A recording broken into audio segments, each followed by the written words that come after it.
Baltika Agromašīnerija pārstāv vadošos lauksaimniecības, mežstrādes un celtniecības tehnikas zīmolus Latvijā. Mūsu pamatnodarbošanās ir jaunas un lietotas tehnikas tirzniecība un pēcpārdošana. Latvijas tirgu esam jau 20 gadus.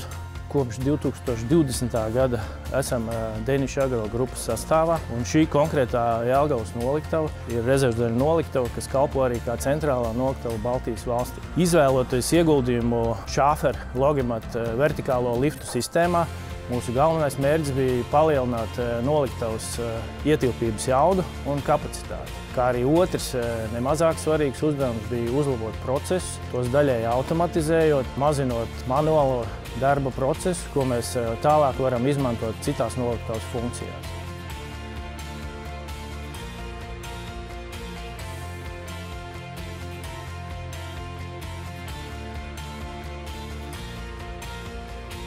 Es esmu Jānis Krūtkrāmelis, esmu pārdošanas nodaļas vadītājs Baltijas valstīs. Kā SSI Schäfer uzņēmuma pārstāvis, esmu ļoti priecīgs par veiksmīgo un īstenoto projektu. Konkrētais projekts ir lielisks piemērs tam, ka Latvijas un Baltijas valstu uzņēmēju vidū arvien vairāk tiek novērtēta noliktavas procesu optimizācija un automatizācija. Uzstādītie vertikālie lifti Logimat un noliktavas vadības sistēma Lamas vairāk kārt uzlabos Baltika Agromašīnerija ikdienas operatīvos darbus noliktavā, komplektējot un uzglabājot produkciju.